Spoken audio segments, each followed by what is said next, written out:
Ngayon po, ang una nating gagawin ay kumanta tayo. At napakasimpleng kanta ituturo ko sa inyo. Pag natutuhan ninyo yung first line, malalaman nyo na yung susunod na lines. Okay? Ganito po yung kanta natin. Happy, happy, happy, happy, happy me. Happy, happy, happy, happy, happy me. Happy, happy, happy, happy, happy me. Glory to God. Glory to Christ Jesus. Okay? Kaya niyo na yan. Ang susunod, happy you. Susunod, happy we. And finally, happy all. Okay? Oh, happy, happy, happy, happy, happy me. Happy, happy, happy, happy, happy me.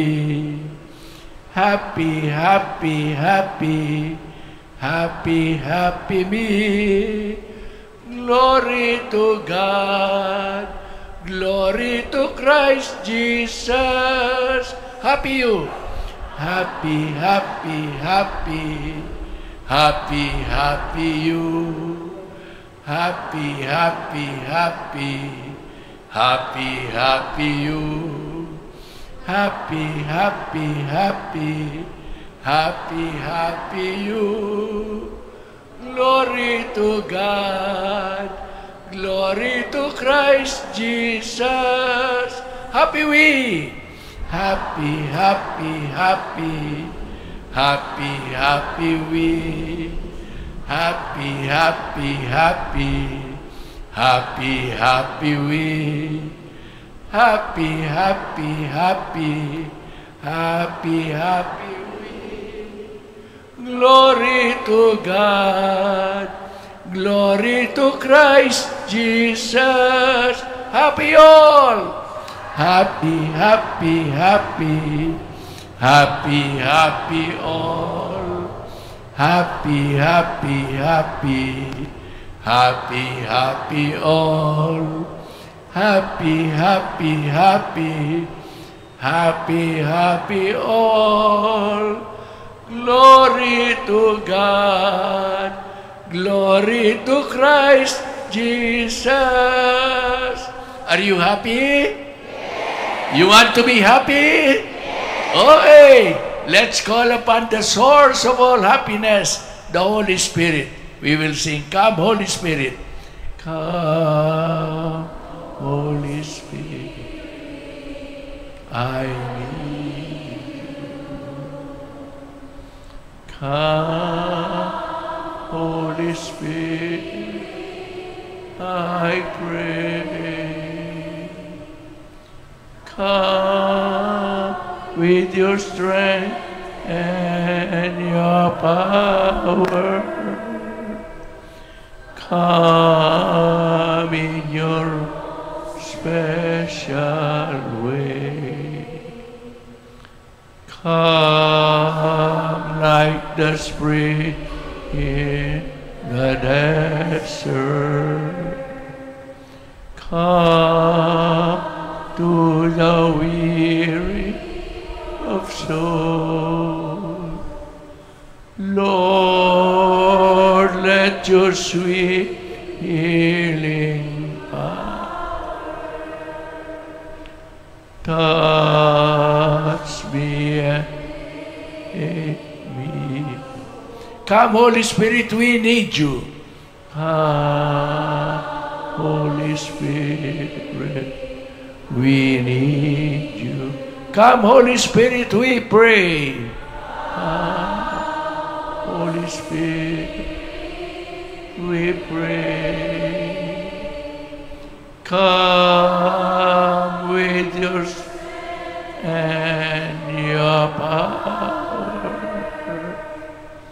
Come in your own special. Please remain standing as I read to you from the letter of St. Paul to the Romans, which is the inspiration of the topic that Father Ron assigned to me.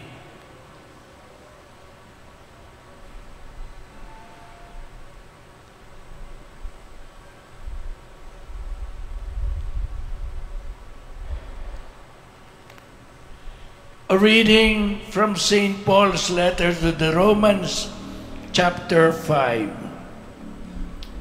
Therefore, since we have been justified by faith, we have peace with God through our Lord Jesus Christ, through whom we have gained access by faith to this grace in which we stand, and we boast in hope of the glory of God. Not only that, but we even boast of our afflictions, knowing that affliction produces endurance, and endurance produces proven character, and proven character hope. And hope does not disappoint, because the love of God has been poured forth into our hearts through the Holy Spirit that has been given to us. For Christ, while we were still helpless, yet died at the appointed time for the ungodly. Indeed, only with difficulty does one die for a just person, though perhaps for a good person, one might even find courage to die. But God proves His love for us, in that while we were still sinners, Christ died for us. How much more then, since we are now justified by His blood, will we be saved through Him from the wrath? Indeed, if while we were enemies we were reconciled to God through the death of His Son, how much more, once reconciled, will we be saved by His life? Not only that, but we also boast of God through our Lord Jesus Christ, through whom we have now received reconciliation. The word of the Lord. Maupo na po tayo.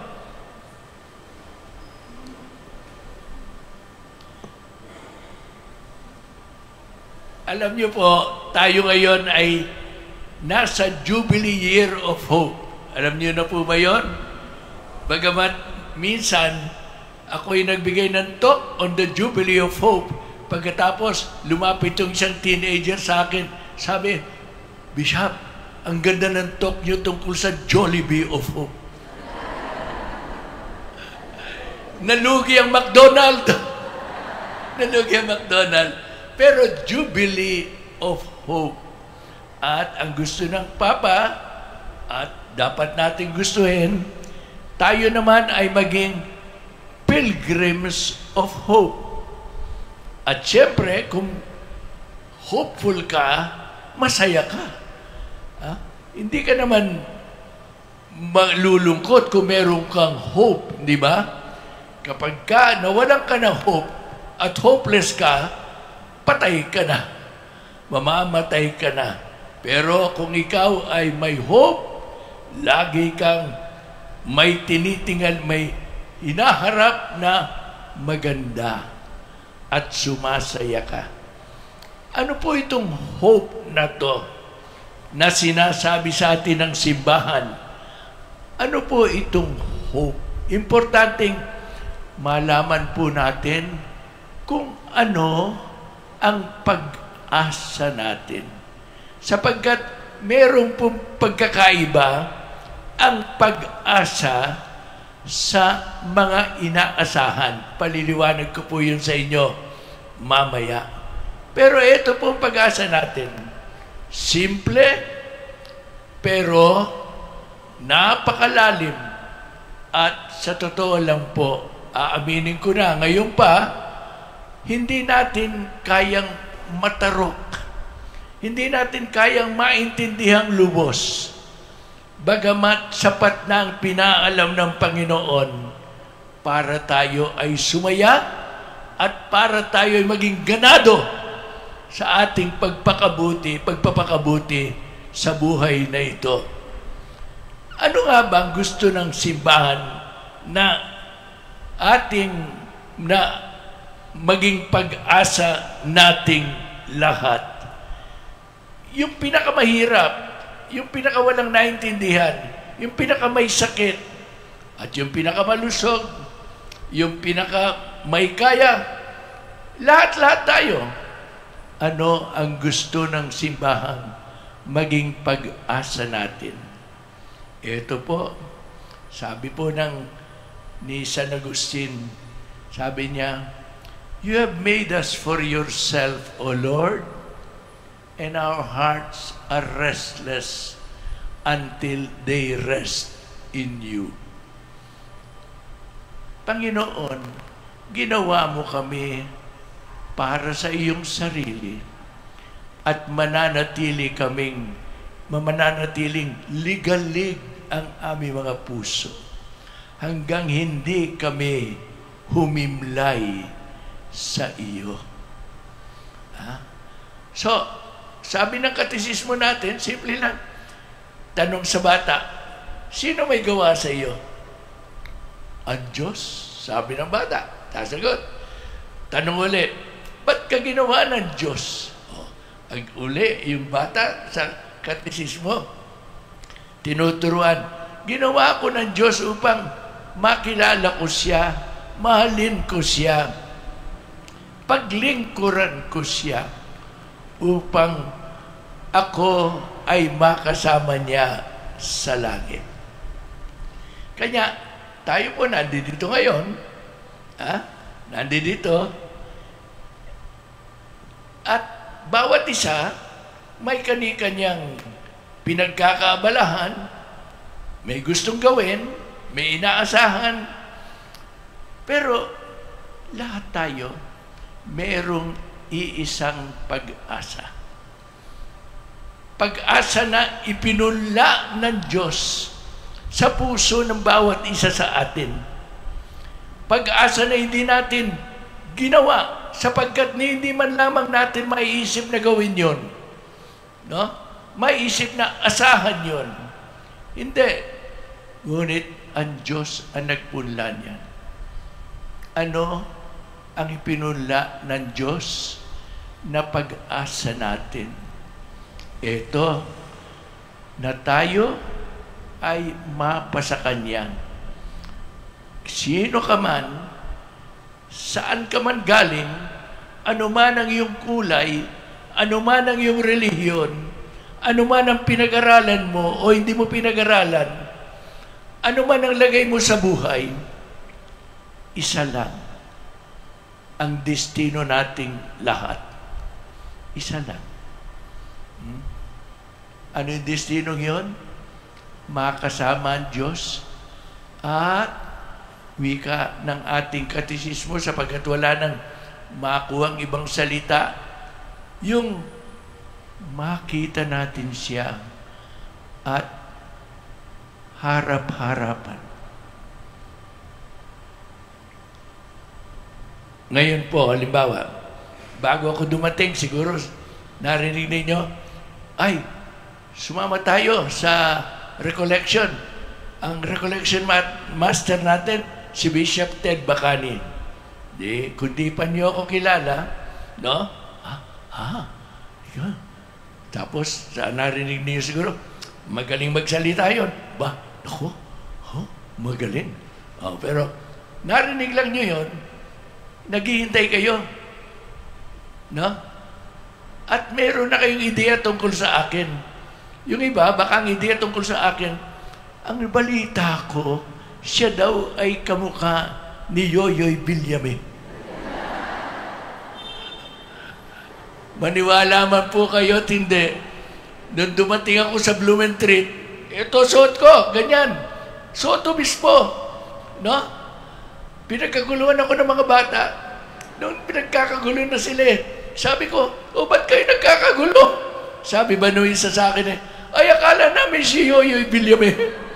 Naku, But hindi ko na malimutan yun sa Blumentritt po nangyari yun. No? Ngayon, may inaasahan ninyong makita. Pagkakita ninyo, ngayon, sabi nyo, nakita ko na siya. Nakilala ko na siya. Di ba? Iba yun eh. Iba yung makabalita ka kaysa makilala mo ng harap-harapan. Iba pa rin kapag halimbawa, alam niyo naman, yung mga tao, iba-iba ang lalim ng kanilang ugnayan.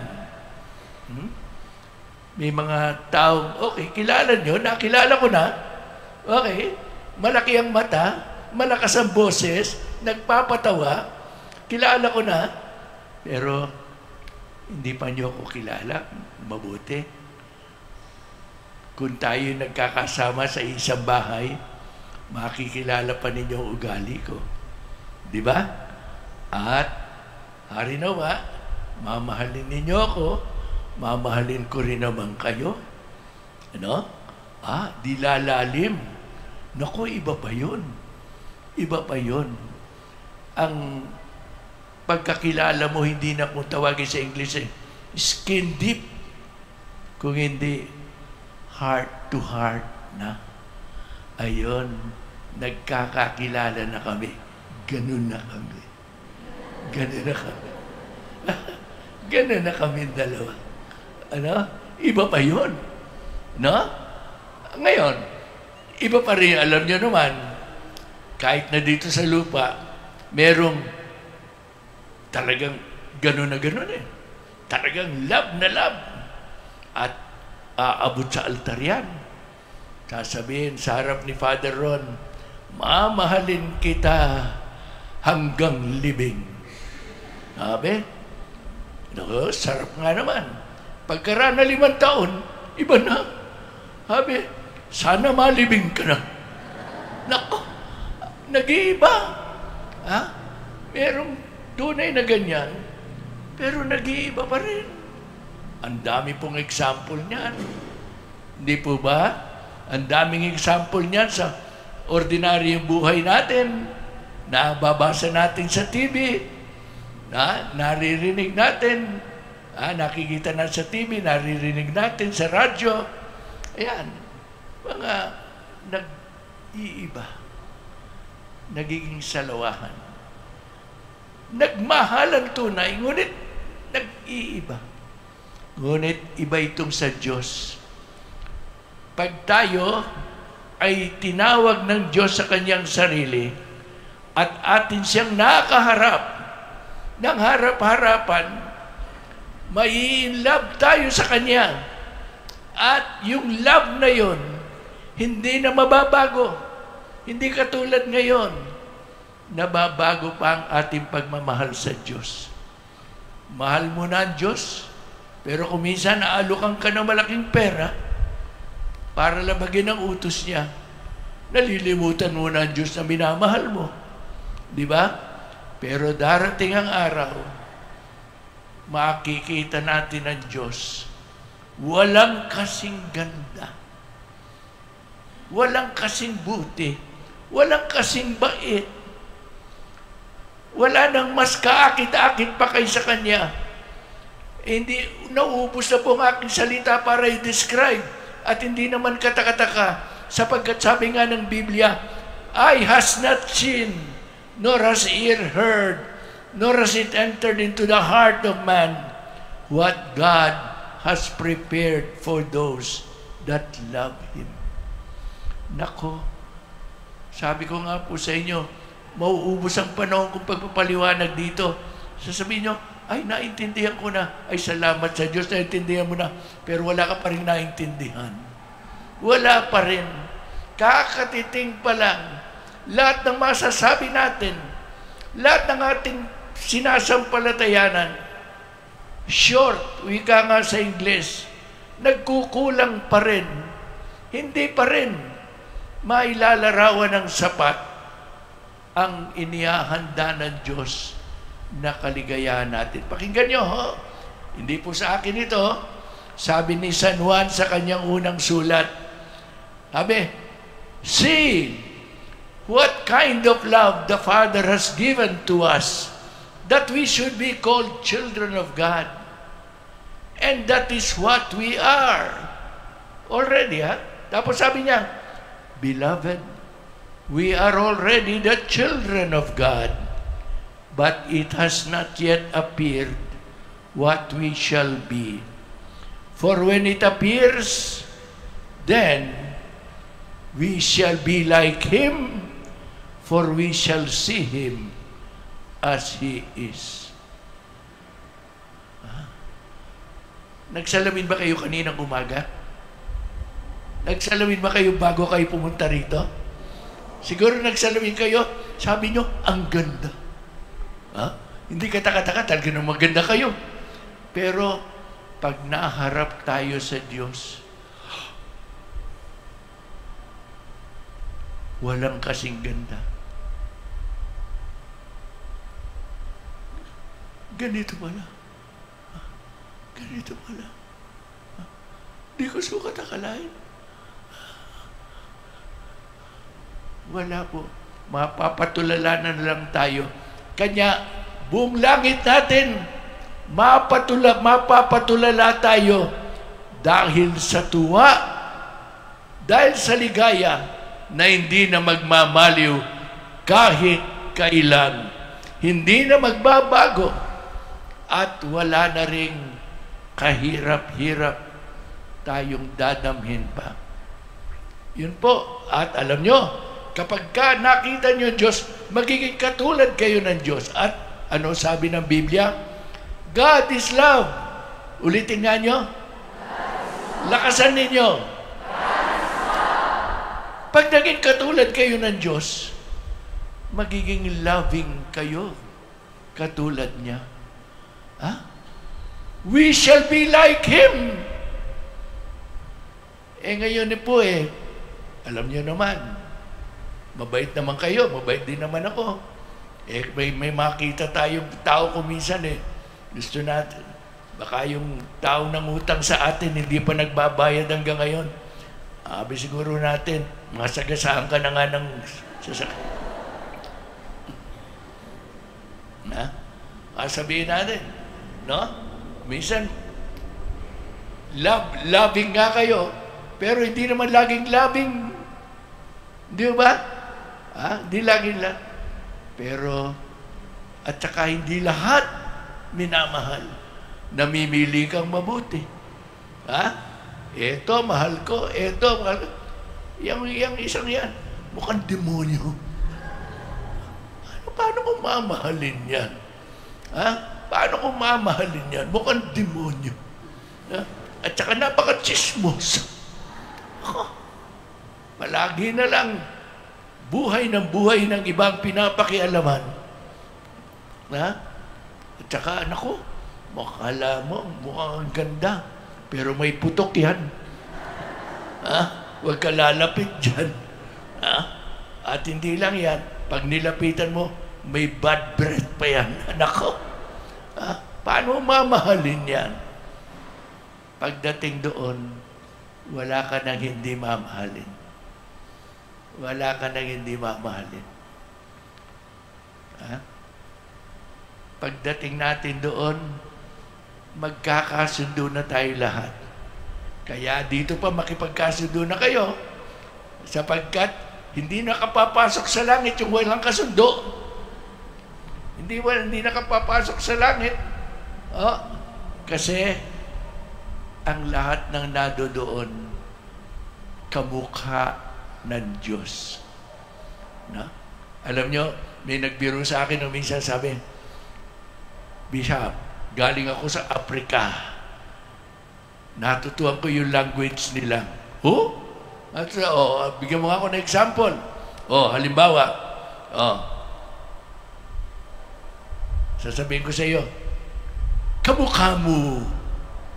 Ano ko sabihin ng kamukha mo? Pangit ka.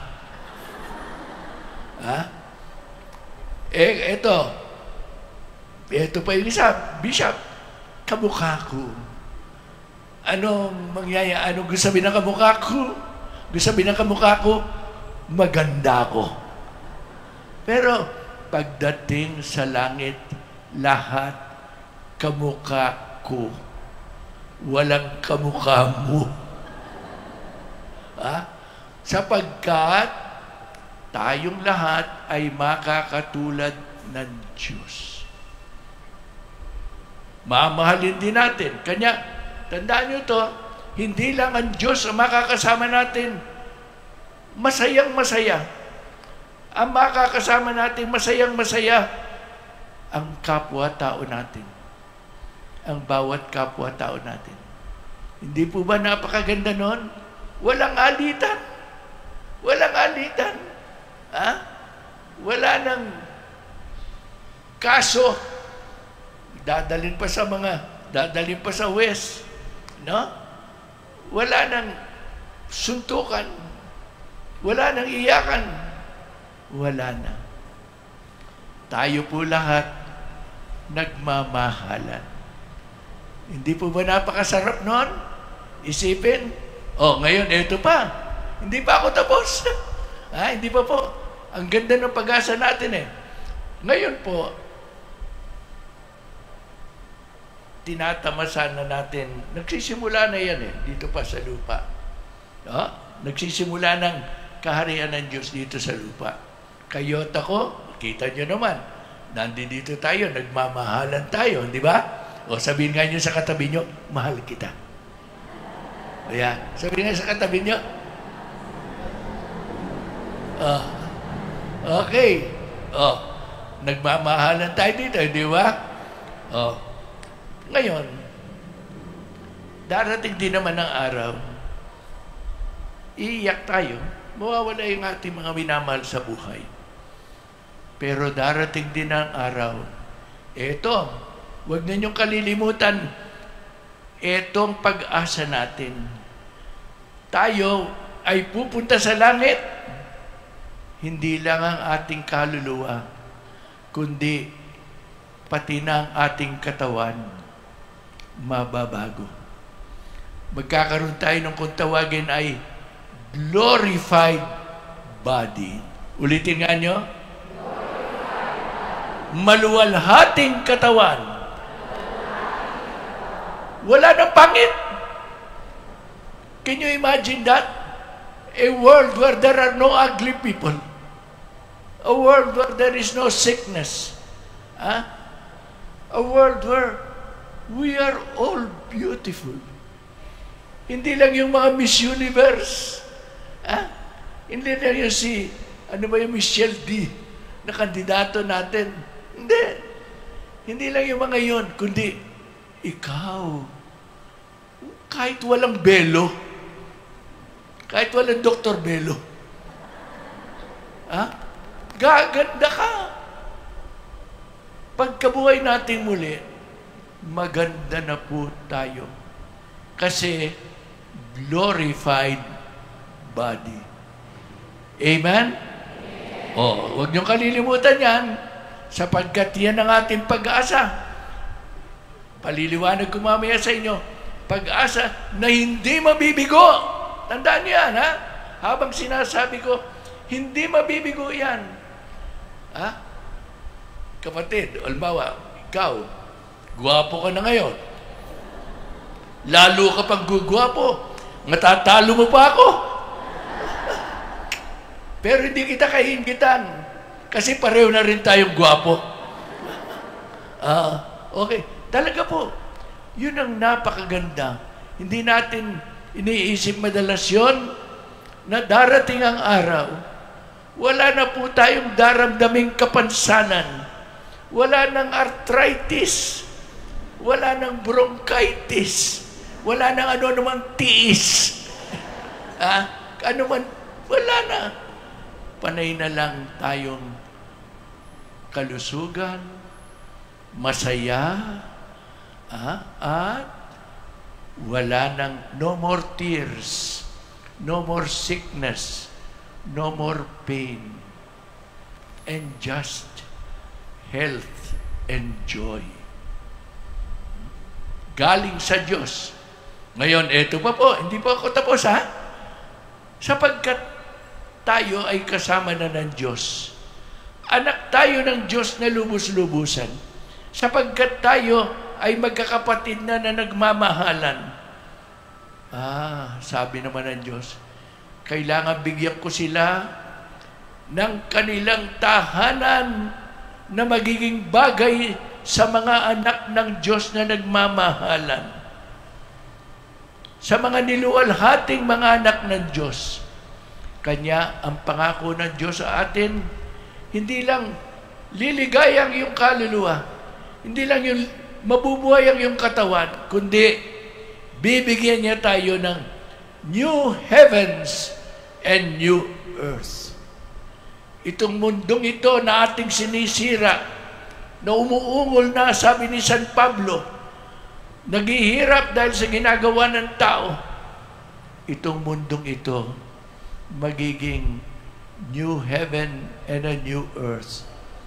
Bago na rin, bagay na rin sa atin, wala ng basura, wala ng kasiraan.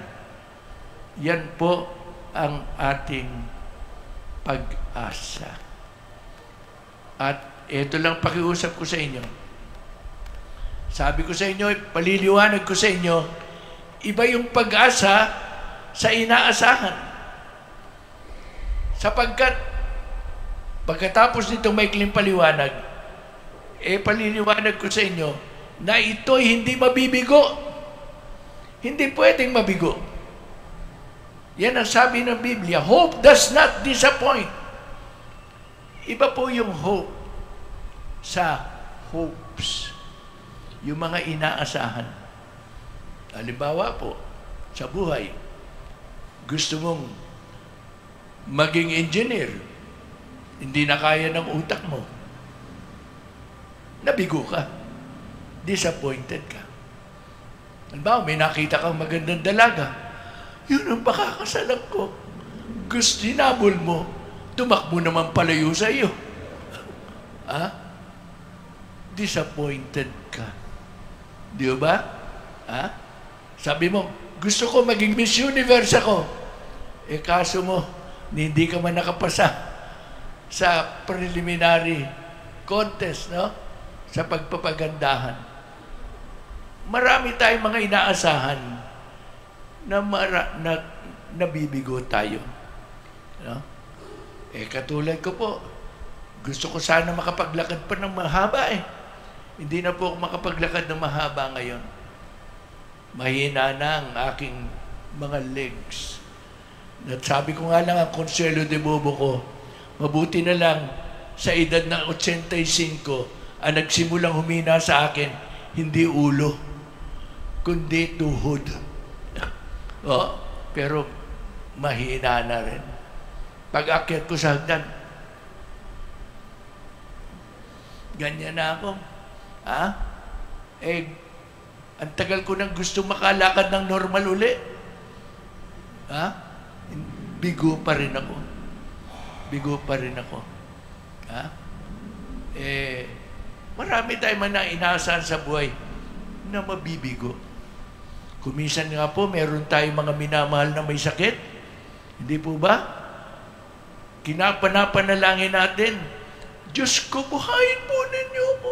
Buhayin po ninyo itong minamahal ko.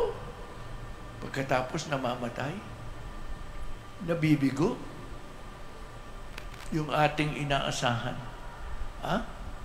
Dito po, marami tayong inaasahang nabibigo. At pinapabayaan ng Diyos na mabigo. Meron siyang sariling pamamaraan. Halimbawa po, narinig. Siguro marami sa inyo rito nakakakilala pa kay Francis Arnaiz. Kilala po ba niyan? PBA player kasama ni Jaworski. Naku, napakagaling. Hindi lang napakagaling, gwapo pa. May magandang asawa pa. Abay, alam ba nyo, nawala sa eksena? Si Francis, no? Nawala siya. Nung lumitaw siya, nakita ko na lang siya sa isang Protestant radio station. Iniwan na siya ng asawa niya. Mahirap na rin siya. Hindi na siya kasing gwapo ng dati. Wala na. Wala na yung Francis Arnaiz na yon. Pero ang kinatuwa ko ito, sabi niya, when I reached rock bottom, that is when I found my God.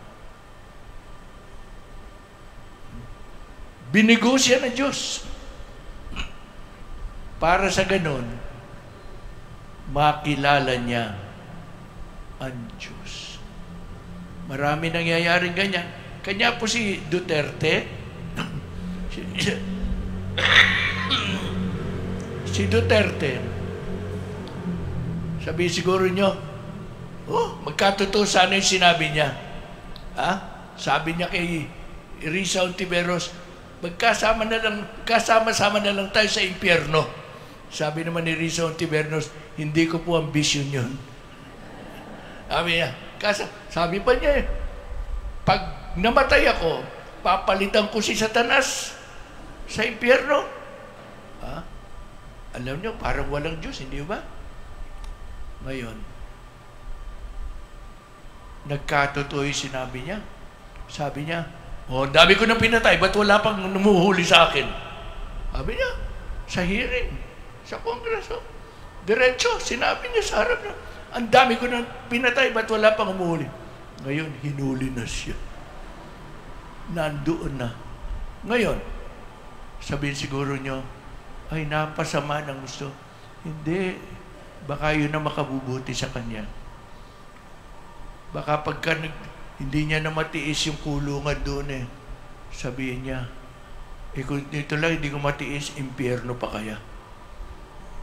Baka magbago siya. Kanya, sabi ko nga baka dumating ang araw, mamatay ako. Nauna na lang si Duterte sa akin. Pero pagkamatay ko, papasok na ako sa langit, kakita-kita ko, nasa reception line, si Duterte. Sabi ko, Hoy, Duterte, ba't nandiyan ka? Ano ka napapunta dyan? Tininan ako ni Duterte, putangin na mo ba kani? Hindi ba yan ang itinuturo mo? Yan ang sinabi mo sa Immaculate Conception. Na lahat gusto ng Diyos. Lahat gusto ng Diyos na makasama niya. At gagawa ang Diyos ng pamamaraan. Alam niyo po, nakakagulat ang turo ng simbahan. Pakinggan po ninyo ito, hindi galing sa akin. Ako po hindi ko siguro pangangahasang ituro ito Pero, basahin po ninyo, kung meron kayong mga dokumento ng simbahan, The Pastoral Constitution of the Church in the Modern World, number 22. At sinasabi po doon, that the Holy Spirit gives to everyone the opportunity to share in the Paschal Mystery. Sa simpleng mga salita po, binibigyan ng Espiritu Santo ang bawat tao na makapiling ng Diyos sa langit magpakailanman. Bawat tao.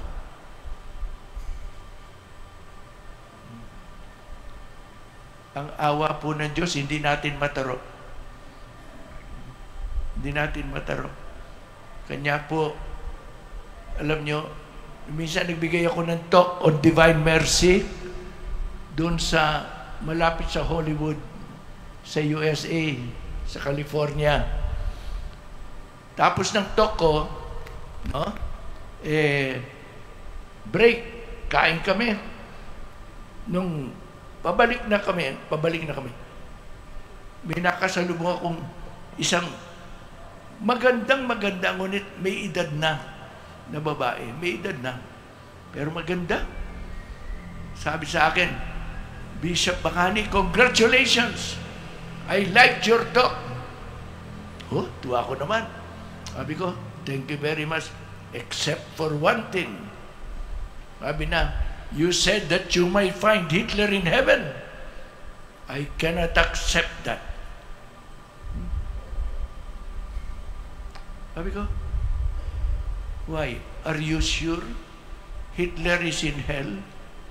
Tapos sabi niya, I am not. Oh, therefore, if you're not sure, maybe he may be in heaven. Ang hirap po, ngunit ang sabi lang ng simbahan, in ways known only to God. Ano kaya mga pamamaraan na yun ng Diyos? Eto ngayon. Bakit ganyan ang pag-asa natin? Isipin na lang ninyo to. Mga minamahal na kapatid.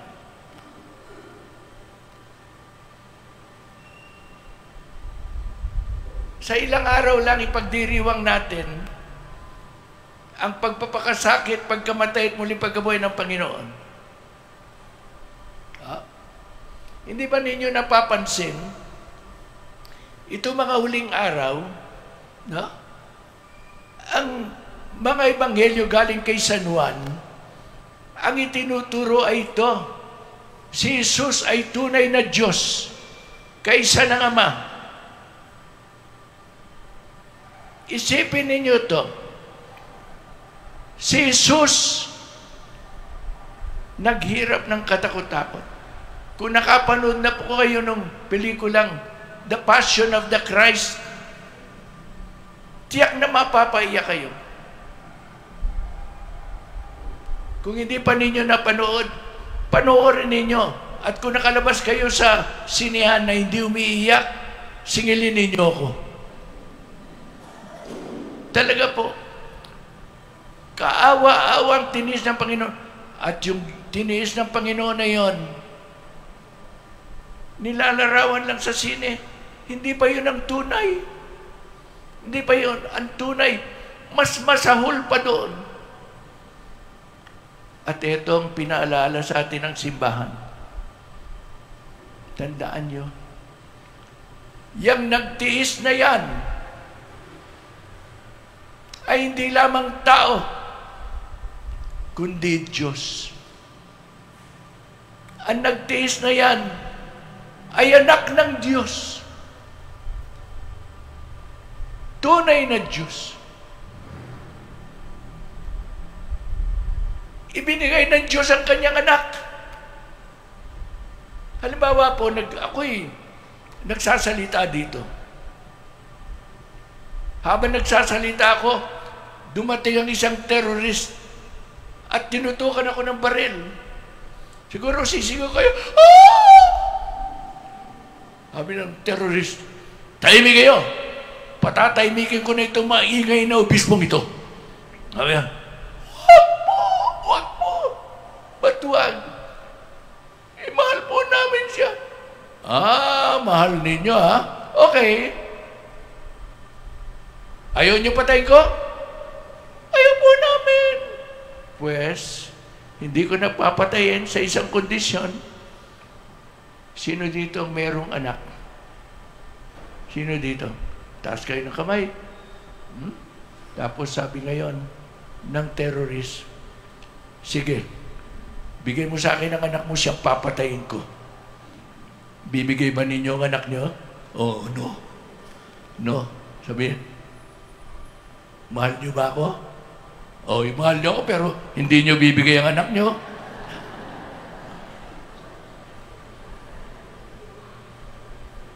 Hindi bibigay. Tao lang naman ako. Yung anak nyo bibigay nyo, tao lang naman. Iyan Diyos ang ibinigay niya sarili niyang anak. Kanya, ito po, binasa ko sa inyo kanina, it is difficult to die for a just man. Sa isang matuwid na tao, mahirap magalay ng buhay. Tapos dugtong ni San Pablo, though for a truly good man, sa isang taong tunay na mabait, baka naman mag-aalay ka ng buhay mo. O, kumpara kay Saint Pope Francis, baka yalay niyo ang buhay niyo. Kay Bacani, hindi. Pero kay Pope Francis, oo, tunay na mabait. Ngayon, ito sabi ni San Pablo, ngunit pinatutunayan ng Diyos ang kanyang pagmamahal sa atin sapagkat si Kristo ay namatay noong tayo ay makasalanan pa. Hindi man tayo matuwid, hindi man tayo mabait, hindi man tayo mabait, masama man tayo, ibinigay ng Diyos ang kanyang anak para sa inyo. Hindi lang yan, hindi pa ako natatapos. Walang katapusan yan. No? Kanya lang, paalisin nyo na ako. Pero, hindi pa ako natatapos. Pinakita ng Diyos. Hindi lang pinakita ang pagmamahal ng Diyos na yan. Isinilid pa sa ating mga puso sa pamagitan ng Espiritu Santo. Hope does not disappoint, for the love of God has been poured forth into our hearts by the Holy Spirit who has been given to us. Hindi lang ipinakita, isinilid na dyan sa kaibuturan ng ating puso. Ano pong gusto kong sabihin? Mga minamahal na kapatid, itong isipin ninyo. Kalimutan nyo na lahat ng sinabi ko. Ito lang isipin ninyo. Ganon kayo kamahal ng Diyos na ang laki ng pinuhunan niya para sa inyo, para sa akin. Ang laki.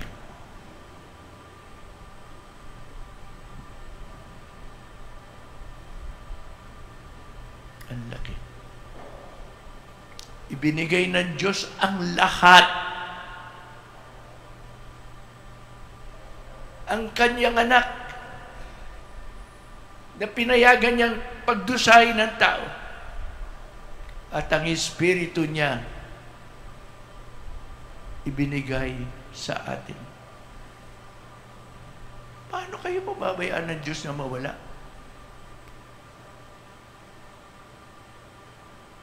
Hindi kayo pababayaan ng Diyos na mawala. Imposible. Sapagkat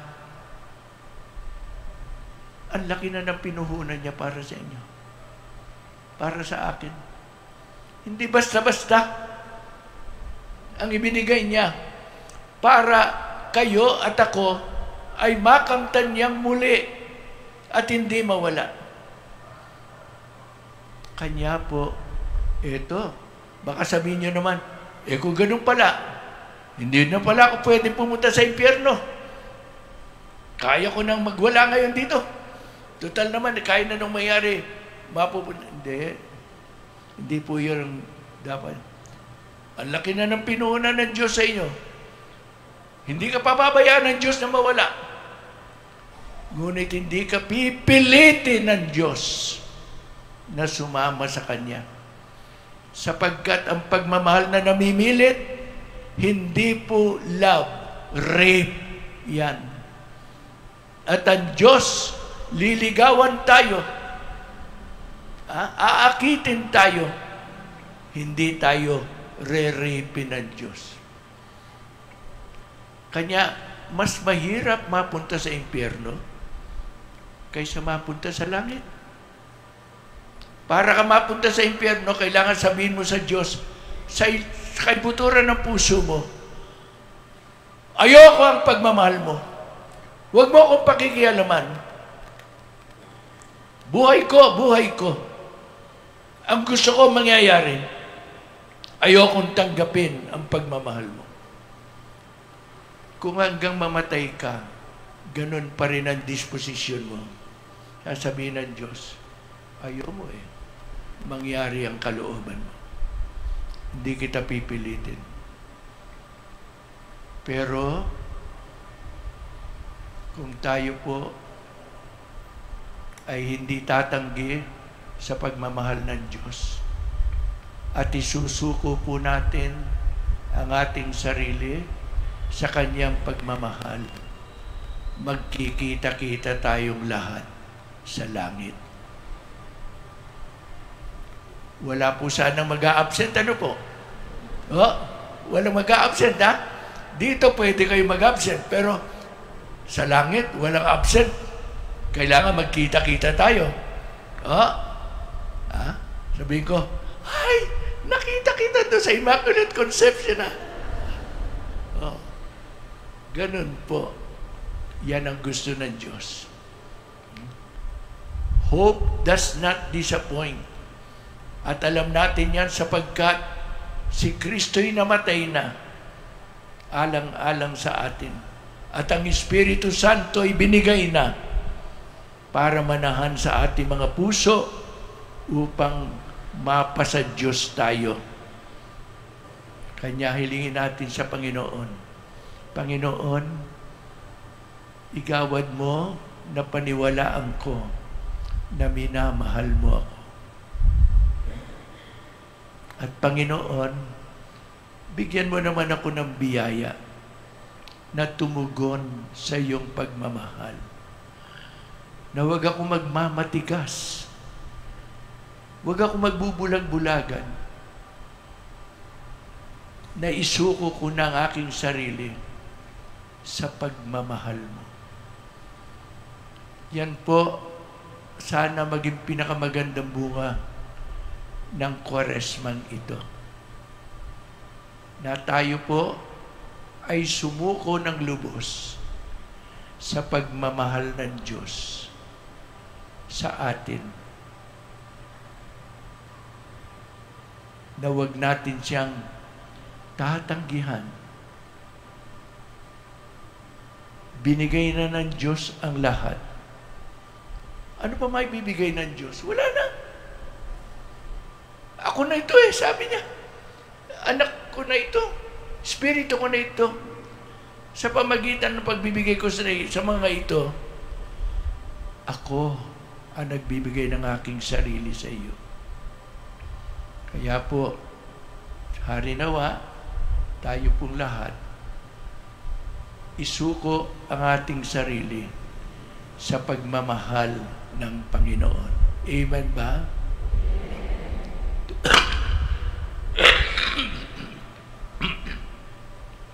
Tumahimik lang po tayo ng 5 minutes sandali. Kausapin natin ang ating Panginoon sa ating mga puso. Kausapin natin siya ng matahimik.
Tumayo po tayo, dasalin natin ang sama-sama ang pagsisisi. Sumunod lang po kayo sa akin. Nakatakip man po ang ating krusipiho. Imagine po ninyo ang ating Panginoon na nakapako sa krus at ang Espiritu Santo naman na sumasama sa atin, sa ating mga puso. Sumunod po kayo sa akin. Diyos na aking Ama, ako po'y nagkasala laban sa iyo at laban sa aking kapwa-tao. Sumasampalataya ako sa pagmamahal mo sa akin na nagdulot ng iyong anak at ng Espiritu Santo upang patunayan ang iyong pagmamahal. Patawarin mo po ako at igawad mo na iwasan ko ang pagkakasala mula ngayon. Kung kinakailangan po, ako'y magkukumpisal at tutuparin ang penitensya na bigay sa akin. Maawa po kayo sa akin. Amen. Dasalin po natin ang Ama namin. Magkapit kamay tayo. Tandaan ang pagkakaisa. Ama namin, sumasalangit ka sa ang ngalan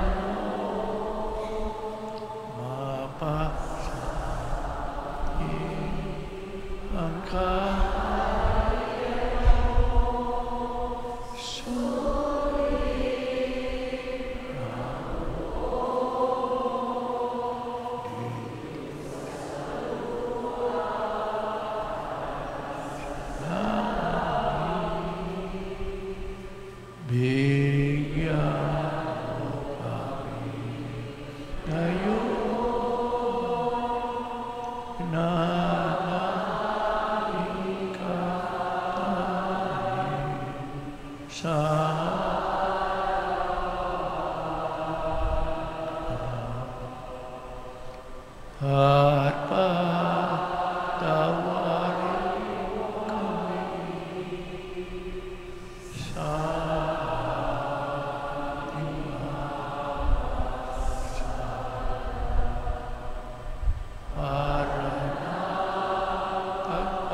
Bayaan po ninyong bendisyonan ko kayo. Nagpapasalamat po ako sa inyong pakikinig. Hari nawa ay pag-isipan pa ninyo ito habang kayo'y pauwi at sana naman ay magbunga sa ating pamumuhay. Sumainyo ang Panginoon. Pagpalay ka na makapangyarihan Diyos, Ama, Anak, at Espiritu Santo. Magandang gabi po sa inyo lahat.